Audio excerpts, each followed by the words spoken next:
Hello everyone, welcome to devlog number 1. Since our first video didn't show anything related to the actual game, I figured we'd call that one devlog 0. But I digress.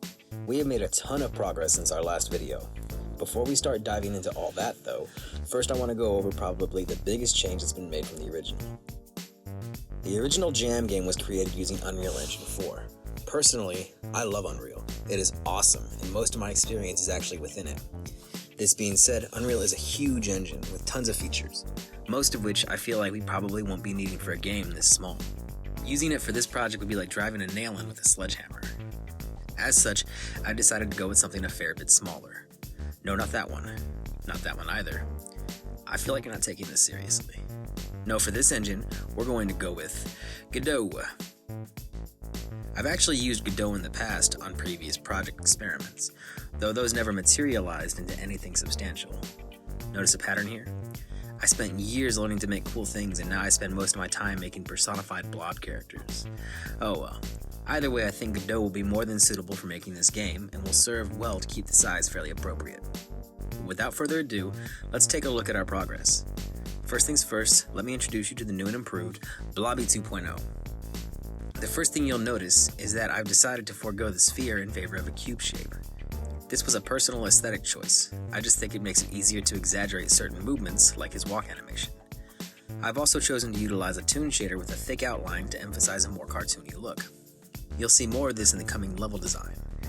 Personally, I think the simplicity will lend itself to the more cohesive style I spoke about wanting to achieve in the previous video. Let's take a look at some of the other things we've done. So right off the bat, we've already got him moving back and forth, just like in the prototype. This was fairly easy and straightforward, nothing fancy yet. One change I've got implemented is that jump hold I spoke about before. Now if you release the jump early, you immediately are pulled down by gravity. I think this will lend itself to added control during complex jump scenarios, and allow for corrective action. I really just want the player to have as much control as possible over the limited actions they can do.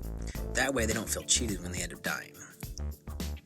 I've also got a double jump implemented as well. As you can see, when you jump off the wall, it resets the double jump. This will allow me to hopefully make some more interesting vertical challenges down the road. Another feature I've recreated here from the original is this nifty camera shift. I can control the angle the camera is viewing the level from. This was one of the main reasons I wanted to stick with 3D rather than going with the 2D game. I personally feel like this adds a dynamic feel to the game that would be very difficult to replicate in 2D. Let's move on to the beginning of the obstacles I've created. So far I have 2. In the original, I had these giant spike trap things. After some thought, I decided that Blobby is probably trying to make his way out of a factory of some sort. Now, no factory I can think of just has spikes lying around, so I had to think about an alternative I could use. I still wanted some kind of instant death type device I could just throw around, and I settled on these heat pipe things. To me, they fit a little better thematically with the factory setting, and also managed to hit that goal. Plus, they gave me an excuse to create a different sort of particle system. I also recreated the saw trap from the original. I changed the color scheme a bit and added a camera shake on death, but ultimately they have the same sort of thing. With this style of game, I feel like it's going to be difficult to get away from the whole just avoid things mechanic, so I think there's going to be an importance on creating different kinds of things to avoid. I really need to take a step back and think of what different obstacles might be, and how to possibly differentiate them from what I've already done. Otherwise, I run the risk of making the game feel stale early on. Next, I think I'd like to look into ways of being able to create levels easily and efficiently.